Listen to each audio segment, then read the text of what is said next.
Hi there, superego. Today I am broadcasting a little late from the Metric Digital office. Metric Digital is our advertising agency here at TerraTube, and we're a little bit on the go.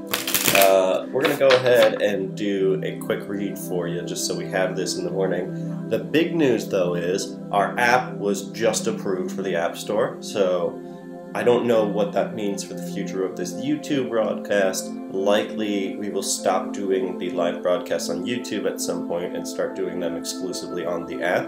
I'm going to go ahead and post a link to the app in the description of this video, so you can go ahead and download it, and we'll be doing our first live broadcast on the app tonight at 9 p.m. Eastern Time.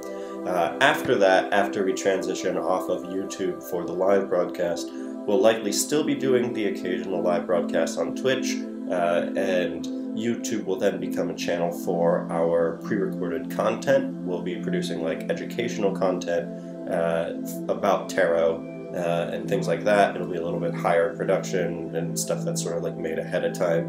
I think that ultimately that seems to be the way that most people use YouTube successfully. In any case, without further ado, let's begin the read for today. I'm using the Wild Unknown Tarot deck. We have no reversals, and we're going to do a Dyadic Cross. Chariot, Son of Swords, Five of Wands, the Tower, Wheel of Fortune, Eight of Cups.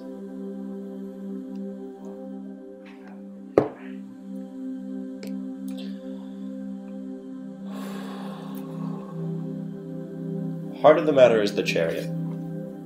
The Chariot's all about victory.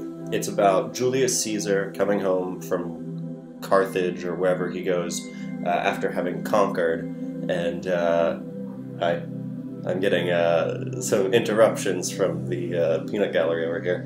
The Chariot represents victory. It represents Julius Caesar coming home from victory in Carthage. Everybody's sort of cheering for him. Presumably he is riding his chariot. What's interesting about the Wild Unknown deck, and I've actually seen this in a lot of decks that feature animal imagery, is that in the traditional Rider-Waite deck we see a man who's sort of like riding on a chariot which is drawn by a horse. In this one we actually see the horse himself. And there's a little bit like stronger symbolism on this card pointing to Pentacles, which is the dominant suit in the card of the Chariot. And so what we're experiencing right now is a lot of like sense of victory. For me that makes sense because the app was just approved, and that's something that, you know, took a little bit of work to get to, and you know, this feels like a victory, but the key understanding is that this is just one victory on the way to a larger, greater victory. We're not done, we need to keep putting in the work. The foil here is Son of Swords, and Son of Swords is often described as like a knight who you know, is always going to be jumping into battle at the drop of a hat. Being swords dominant, he kind of like thrives on conflict, and so there's sort of this understanding that like conflict right now is blocking us from achieving what we want to achieve. And so whenever we see this card in this position, what that tells us is we might need to slow down a little bit. We might need to tap into that pentacle energy of the Chariot and be a little bit more reflective and contemplative before we just jump into things. Looking at a lot of the other cards here, I do see a lot of this similar energy that's, you know, basically like propelling us forward, and the whole idea is that maybe slowing it down could be useful. As we get down to the root here, we've got the Tower, and the Tower represents sudden catastrophic change. I don't mean to use the word catastrophic negatively here, I just want to point out that the change is so substantial that it can often be described as catastrophic. People see this card, the traditional imagery is a tower being hit by lightning, it's on fire, people are falling out the windows. It's a pretty scary card to get when you don't really know much about tarot, but the reality is it just indicates things are changing. And those changes can be good, they can be bad, really depending on what's going on in your life right now. You would be the best judge of that, but that's at the root of all of this. I think that this victory that you've seen represents like a big change in your life. Maybe there's a huge opportunity there, and that's something to look forward to. In the Aspiration position, we've got Wheel of Fortune, and Wheel of Fortune is all about kismet. It's about the things that are outside of our control. A good example for the app is that when you release an app to the Apple Store, they have reviewers out there who basically like check whether or not it's up to their community standards and everything, and you don't really get like a lot of information on the kinds of things that they're actually looking for. So that was sort of outside of my control, and it was something that I did aspire to, but recently got good news on.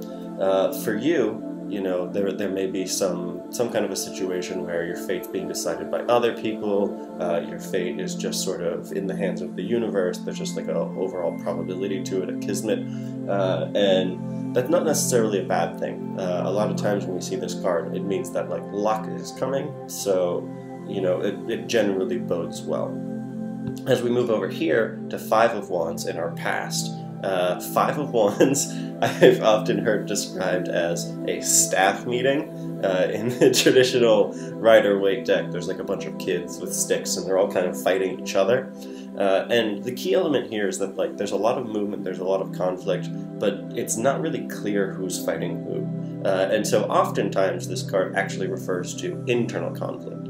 It refers to not totally understanding exactly what you want to do with your life. And because you don't have that clear image, you're kind of just like going back and forth and you're arguing and you're trying to figure out what to do next. Oh, hello. Hello. We've got a guest, one good friend, Eli. Hello. So Eli, we've basically got a Dyadic Cross here. Okay. Dominant energy is this Chariot, which represents victory, so we've been experiencing a lot of victory lately. We're being blocked by Son of Swords, which represents sort of like conflict and being conflict-driven. Oh. So something there is sort of blocking us from achieving what we want to.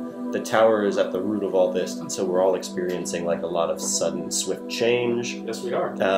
Five of Wands. This is often described as a staff meeting, but that's sort of just a joke. It's a bunch of kids fighting with sticks, internal conflict, external conflict, but you don't really know who's fighting who.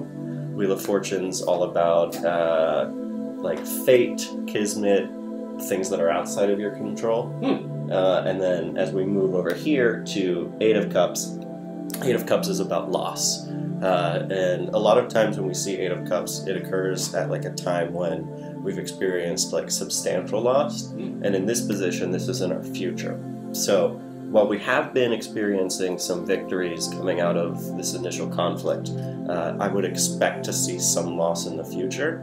But given that we have the Tower in this position, the key thing to remember there is that losses are really just changes, and as we move through losses, we can learn from them and become better, stronger, more centered people. Fantastic. So, there we go. That's our read on the go. Again, use Metric Digital for all your advertising needs, and we'll see you tomorrow at night.